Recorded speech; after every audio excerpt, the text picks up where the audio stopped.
To learn to live the off-grid lifestyle and to be inspired to live your dreams, click subscribe so you don't miss anything. Click the bell notification. It's all free. So last night we were able to get all this area mowed down. Had barbed wire in it and fencing material. I had to drag all that out. I got it all out, I thought, and then I took the lawnmower and I started whacking all that down, and sure enough I hit some. So I had to spend about an hour trying to untangle barbed wire from the lawnmower blades. But I got it all cleaned up, Carolyn and I should say, got it all cleaned up, so now we can put our firewood all the way down. I might even clean that up sometime in the future, but right now we can get sunlight on that and it'll dry the firewood out. And that would be my 12th year of firewood. I've said many times that the firewood is going to be my retirement plan. Got 12 cords of wood, so each year I'll use a cord. That's year 12. Hopefully we can get 3 more cords. So I wanted to talk to you about why I do things like this. Why do I live off grid? I've been getting a lot of comments, a lot, not just a couple, and so it's not a troll. As a matter of fact, a longtime viewer actually commented. Nice guy, I have nothing against him. They seem to think that I'm kind of lying to you. I keep saying I'm not a prepper. They see me as a prepper. Well, if you're prepared for the electrical grid to go out on you, then that makes you a prepper. And then the other thing I say is I'm not a fearmonger. I try not to be a fearmonger. I mean, it's hard to do considering there's a lot of things to be afraid of right now. But I don't want to be a fearmonger because I want you to live free and happy, not in fear. And so I try to teach that. But in order to do that, I have to be able to explain to you why you're afraid and what you can do about it to not be afraid. One person commented and said, well, you're a prepper, but you don't have a bug out bag. How are you going to take those solar panels with you? And I said, well, I've said many times I'm not a prepper. I have no idea how to prep. I'm not. I don't want to prep. I don't have a bug out bag because I don't intend to bug out. That's just not in the plans. I like it here. Why would I want to leave? Because you could run into a situation where you're going to have to leave. Well, then I'll go to a hotel room. It's just, I don't understand. I'm not here to prepare. I'm here to be free and happy. Well, you store food, so that makes you a prepper. If you have a year's worth of food, that makes you a prepper. I have a year's worth of food that I'm eating right now because I had 25 chickens that I wanted to butcher. What am I going to do with them? Just keep feeding them until I'm ready to eat them? I don't understand that, so I can the food. Of course, you find sales at the store, so you want to make sure you get those sales. That just makes sense. Right now, I found cheap chicken. I'm going to buy the cheap chicken and I'm going to can it up because next week it may not be so cheap. Electric. I'm off the grid. The reason I don't want to be on the grid is because I don't like the high prices. I don't like the fluctuations. There's an old groundhog hole here that has been dormant for a while. Now I can all of a sudden see that he's starting to dig back in there. I don't know, I like things like that. Being on the grid means I have to rely on somebody else. And we all saw that last year in Texas. Everybody was relying on the grid and all of a sudden the grid couldn't support you. And then people froze. And a lot of people perished in that. If I have to rely on an organization and pay them a lot of money to take care of me, I expect them to take care of me, yet they don't. So I take care of myself. I'm not being prepared for the outages. I'm just living the lifestyle so I don't have to worry about the outages all together. That makes me free and that makes me happy. I don't have to worry about it. I don't have to have a generator and a backup plan to a backup plan to a backup plan because I just live this way. I don't know, 2007, 2008, somewhere around there, I don't know. We had a huge snowstorm and I lived in a little village. That's what it was called, a village. Gravel streets. It was a city. It had a mayor and all that. And we lost electric. I had this little 1,000-watt generator. I mean, it barely powered anything. It had a kerosene heater.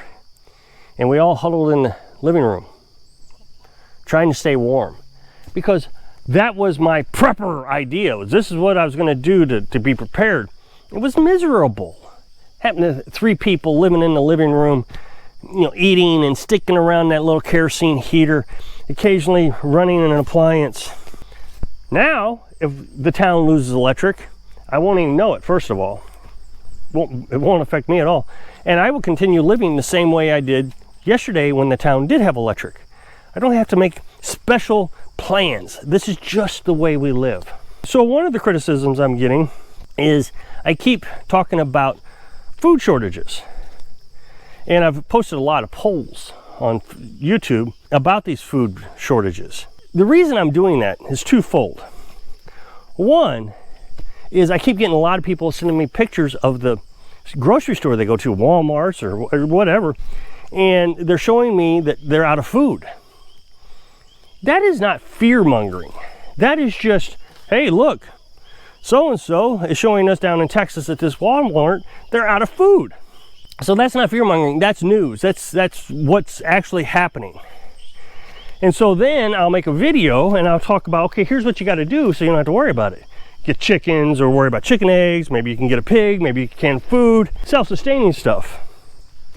So you don't have to worry about the grocery store running out of food. There's also the pricing of food. I've seen that. About 2 months ago, we went grocery shopping and we buy a month's worth of food, and we bought $170 worth of food. And I thought, man, that's a little steep, because you used to be able to do it around 100 bucks. So $170, but I really wasn't paying attention. It was just I stuck the card into the ATM thing and bought the food. Well, the next time it was at $225 for the same amount of food. And Carolyn is over there just stressed out looking at the meat prices. So when Carolyn's stressed out looking at meat prices, I know there's a problem, because Carolyn's really good at cost-cutting measures at the grocery store. I mean, really good. And then you read articles after articles after articles saying, okay, we got this problem here, and there's food, shipping problems, and trucker problems, and store not having enough food, and it's just, so this is something that's there. It's just tangible. So how does that fit in with the off-grid lifestyle? Well, obviously, self-sustaining. We're trying to be self-sustaining as possible, so we don't have to go to the grocery store, and minimize the amount of trips we make to the grocery store. And the other reason is, and this is the most significant reason, I met my wife, not Carolyn, my ex-wife, back in 1999. She had a daughter. I eventually adopted the daughter, well, probably about a year later, and you've all met my daughter Kendra. Soon after I met my wife, I started a business. Well, we started a business. She was kind of in the accounting part of it, and I was the worker bee. My job was to go to companies and show them how to improve their customer satisfaction. And it was pretty successful. So in 2003, we had a pretty serious recession. I couldn't get any new customers. It was terrible. I had one customer left after that. I don't remember, probably had 10 before that. So I had to get a lawnmower. My last $800, got a lawnmower. And I started going around town cutting grass. I've said this in previous videos, $10 per lawn. And that's how we survived that entire year. Well, around December time, things started picking back up, and I was still pretty vibrant. I was still pretty gung-ho in the business. I rebuilt the business, and I got it really strong. We were doing really well. I probably had 15, 20 customers. I was always traveling. I was always working, and I was making good contacts. I knew people. Well, in 2008, things went really south. My primary focus in my business was to work with suppliers to the automotive industry. So a company that makes a panel to the door, to the driver's door, for example. And so my job was to go into these companies and help them achieve the satisfaction that the automotive company wanted. Well, in 2008, one day I walked into one of the companies, and the person who was taking the orders at the company said, "We didn't get any orders from Chrysler today." Well, this job was a week-long job. I stayed there all week. The entire week I was there, they didn't get any orders from Chrysler. Now, we got to remember, they got orders from Chrysler 10 times a day. Well, about a week later, you may remember all the terrible things that happened. The stock market crashed. It crushed me, just destroyed me overnight, business-wise. Well, I didn't have a lot of options. It wasn't like I had a whole list of companies that wanted to hire me, because we just hit a recession. I was able to find some contracting work with Sheltered Workshop. Since the downsize was happening with all these other companies, they were interested in trying to collect some business from the ones that were shutting down. And so they hired me, and I got a big contract, and I was able to stay open for another 3 years till 2011. And then I voluntarily shut down the company. I just didn't want to rebuild it again. In 2008, when things were really bad, it was a struggle the entire time. We bought chickens and goats and sheep, and we were raising corn and ducks. We had ducks. We were just doing everything we could just to eat. And we were thriving pretty well. But we were trying to accomplish all this in the middle of a recession. It was terrible. And I just don't want to go through that again. I was relying on an unstable economy. For all those years, I was running a business on an economy that could shut you down overnight.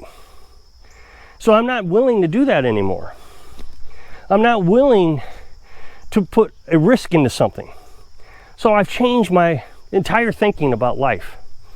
The best times that we had, where I didn't have to worry about things, when we had the sheep, the goats, and the ducks, and the chickens, corn. I had like 2 solar panels. I mean, it wasn't a lot, but it helped us a little. I've decided that I'm going to restructure my life so I don't have to worry about anything. That is my definition of free and happy. The difference between a prepper is a prepper has to live in fear. Oh my gosh, I didn't think about that. What if a flood happens? What am I going to do? And so they go out and buy a bunch of supplies to cover their flooding situation. And they're always trying to get ahead of the curve. Well, I just don't even look at the curve. I just try to live free and happy. I hope I can inspire you to find your happiness so you can live free. Thanks for watching.